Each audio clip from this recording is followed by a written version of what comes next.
Will Smith and Tyler Perry. Why is everyone talking about them?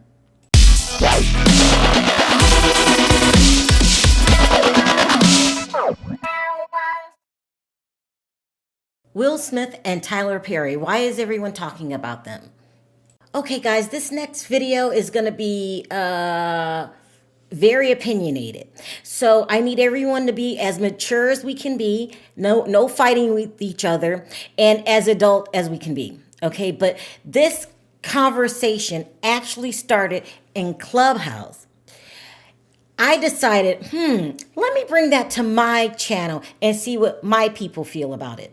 And what they're talking about is within the last couple of years, there's been a huge increase of African-American, wealthy African-American men being accused of SA type of things. And again, these men are rich, very rich, and has a lot of, influence on the African-American culture. I'm talking about people like Bill Cosby, P. Diddy, Jay-Z, Will Smith, Tyler Perry, Young Thug. And these men has happened to get themselves tied up into our legal system. But now people are coming out saying, is this a coincidence? So let's go over some of the things that these very, very rich African-American men have been accused of.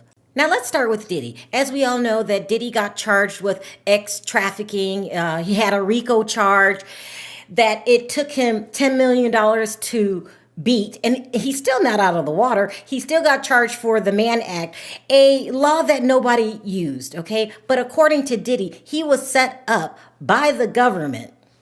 And he was set up because he wanted to start his own political party for African Americans. I'm a warrior. I've been in head to head with these folks in corporate America. You know what I'm saying? Like when they ask the question, is there systemic racism?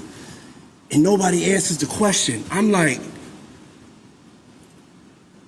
yo, no, hold on. This systemic racism, they trying to keep their foot on the neck up to my level, up to Jay-Z's level, up to LeBron's level. It's an illusion of inclusion by just a couple of us. So I could sit back here in the crib, but I'm not with that. I'm from that same block. I'm a frontliner. I'm with the smoke at any time, no matter where my address is at. We're in a war. This shit is not a fucking game. Everybody needs to wake up. I'm ringing the alarm.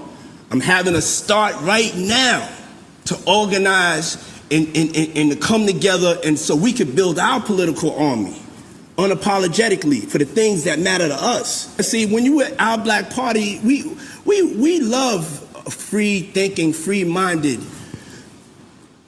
people and individuals. That's all we want in life, is to be able to be free and to be able to think as free as we want. But you have a responsibility to your people to ride on what they riding with for the betterment of the good of the whole overall tribe. We are a people that have been abused the most. And we got to start biting their legs off. That's right. You know, when they put their foot on our neck, we got to start biting that shit off.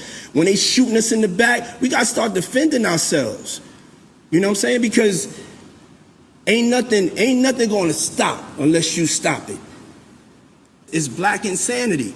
We have to get off of this. We have to wake up and see what's going on. The world is watching. Because it's such an easy conversation to have. Now, according to Diddy, it was a strategic move to take him down because he was getting too powerful. That's what he said about himself. Let's move on to Tyler Perry. Tyler Perry has been accused lately of groping men, okay, and grooming them into doing things in a provocative way. Let me put it that way. One by the very famous Christian Keys. He came out and said that, Tyler Perry tried to do all this stuff to him, tried to groom him, tried to be with him. And when he said no, when he rejected his advances, then retaliatory behavior occurred. He actually never quite filed the lawsuit. Now, word on the curb is they settled out of court. If they did, there's no mention of it in the streets. But it's very weird behavior to be accused of that. He also was accused now a couple days ago with the current lawsuit by a man named Derek Dixon. And pretty much Derek is accusing Tyler Perry for doing the same things as Christian Keys accused him of. That's grooming, that's inappropriate touching, there were unwanted advances, and when he tried to turn them down, according to Derek, then the retaliatory behavior came. And not only is he suing him for that, but he's suing him for a whopping $260 million. Now, according to Perry, none of that ever happened. He said he would never do the things that he's being accused of. And not only that, he's been a person that really invested in the black community. He always wants to better his people. Built my studio, I built it in a neighborhood that is one of the poorest black neighborhoods in Atlanta, so the young black kids can see that a black man did that and they can do it too. I was trying to help somebody cross. The studio was once a Confederate Army base, and I want you to hear this, which meant that there was Confederate soldiers on that base plotting and planning on how to keep 3.9 million Negroes enslaved. Now that land is owned by one Negro.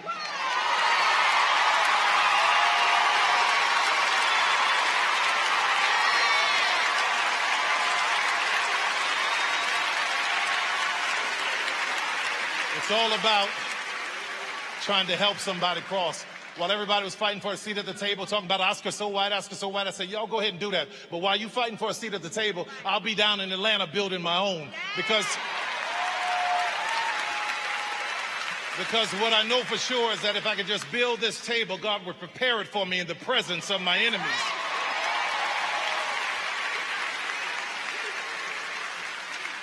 Rather than being an icon, I want to be an inspiration. Every dreamer in this room, there are people whose lives are tied into your dream. Own your stuff. Own your business. Own your way. Then there was Jay-Z, who was accused of having an inappropriate relationship with a 13-year-old disabled woman. This woman did a very public interview on mainstream television accusing him of R-ing her. However, she didn't come out publicly when she decided to dismiss the case. And by that time, Jay-Z's reputation was already tainted. And there's rarely any mention of the lawsuit he's in now with the attorney that he accuses of lying on him. Then there was Young Thug that got accused of running a criminal enterprise. He also was looking at a RICO charge. But after 2 years of being in jail, he decided to take a plea deal, even though there were no physical claims of him running a criminal enterprise. And many felt that he shouldn't have took the plea deal. But you're not sitting in prison for 2 years of your life. But the weirdest thing in this case to me is when they raided his home, they took a Chevrolet Corvette, they took a Porsche, they took 3 Mercedes-Benz, they took a Jeep Grand Cherokee, a Lamborghini, a Dodge Durango, and a Spider. I don't even know what that is. Oh, it's a motorcycle. They took his motorcycle, $149,000 in cash. They took an array of jewelry, diamond chains, pendants, watches, earrings, and registered firearms. Okay, so they claim that he bought all of that with this criminal money that he was making. And he's been out of prison a little over a year now, but they still haven't returned his items, okay? He took a plea deal a year ago, which he shouldn't have taken, okay? They had no evidence on him, but he did what he did. But more important than that, where's the man's cash, okay? And not only did they keep all of his stuff that rich people have, because they were like, there's no way possible he could have purchased all this with legal money. Turns out he purchased it with legal money. But on top of that, private phone messages were released to the public. Like they were really out to get this guy. Let's move on. Rumors are out there that Bill Cosby was in negotiations to buy his own network, NBC, and people say that they didn't want that to happen, and then comes this case with him essaying women. Now let's talk about Will Smith, which in my opinion is probably one of the most bizarre cases. And I would say out of all these men, Will Smith is the one that always tried to spread a positive message. his entire career. He was that guy. Will Smith was one of the few African Americans that really crossed over. He was considered box office smash. You know, they gave him millions of dollars, and in return, he made millions of dollars. And he would say he always did it because of the way that he thought. Keep a positive mindset, he would say. Greatness is not this wonderful, esoteric, elusive, God-like feature that only the special among us will ever taste. You know, it's something that truly exists in all of us. It's very simple. This is what I believe, and I'm willing to die for it. Yeah. Period. I've never really viewed myself as particularly talented. Where I excel is ridiculous, sickening work ethic. You know, while the other guy's sleeping, I'm working. While the other guy's eating, I'm working. I want my life, I want my work, my family, I want it to mean something. And it's like, if you are not making someone else's life better, then you're wasting your time. So that's why to many it was shocking when he got this latest lawsuit. He's being sued by a man named Brian King Joseph. And he's saying that Will groomed him and tried to hook up with him. And when he wouldn't do it, then Will retaliated and eventually fired him. And then what's even bigger than that, you could say, Sharrell, what's bigger than that? Tasha K doing a interview with one of your ex-friends named Bilal Salim. I believe that's how you pronounce it. He actually went on the Tasha K show and accused Will Smith of R-ing Brashard Gray. He used to be on Empire. Y'all know who he is because he's in the tabloids every day. He actually went on Tasha K's show and explained to the world how Brashard confessed to him that Will Smith R'd him. But he kept acting up. And then one day I said, what the F is wrong with you? And he was like, you know. He said, you know Will me. You know Diddy made me suck his penis. You know what's going on. You know Charlie made me suck.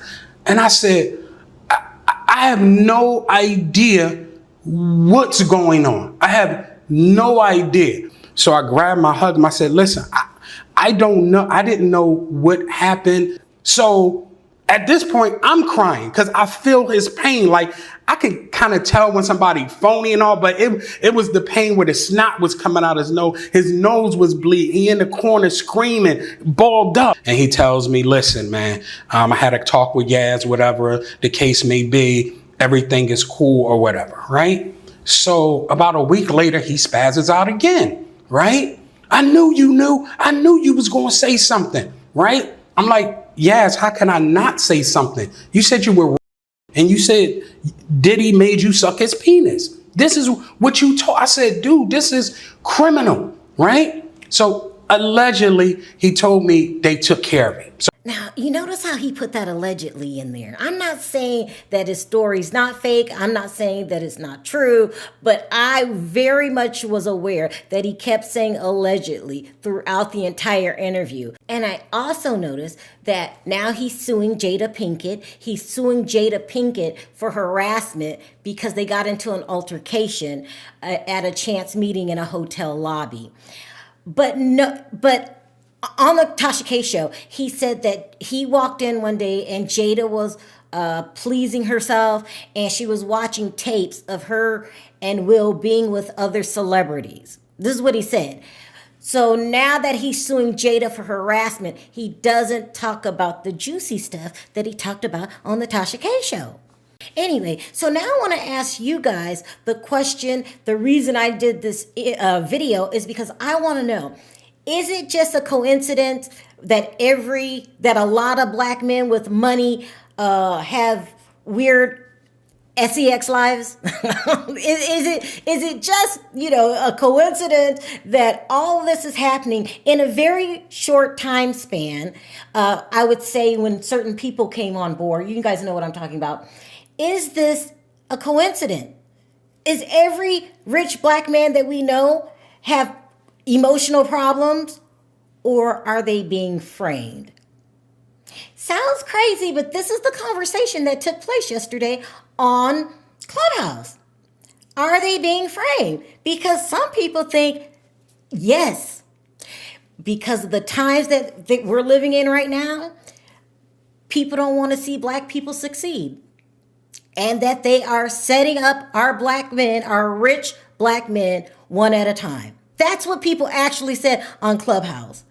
There's other people who said, that's ridiculous. They have their crazy people too. They have Harvey Weinstein and the guy from Abercrombie and Fitch who got arrested for running a X-ring, but went home on $10 million bail and now has been legally deemed unable to stand trial. Yes, I'm not making that up, people. I'm not making it up. Mike Jeffries was his name, of Abercrombie and Fitch. Mike Jeffries. Now, how do I feel about all this? I'm going to say I don't know.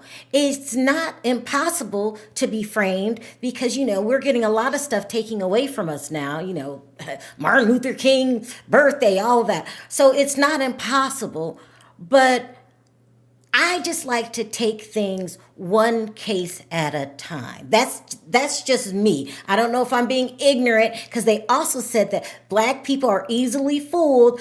We still live by the Willie Lynch letter, which means we turn on each other before we figure things out with others. Okay? So I don't know if I'm being Willie Lynched right now, saying let me take things one at a time, because yesterday was the first time I ever heard about this theory. I didn't know people were talking about this. So for me, I'm going to take each person one case at a time. Now, but that's just me. So that's why we got to have the adult conversation down in the comments section, people. Let me know your thoughts. Until next time, bye for now. But we stood back, we looked at the wall, and he looked at me and my brother and said, "Now, don't y'all never tell me that you can't do something," and walked into the shop.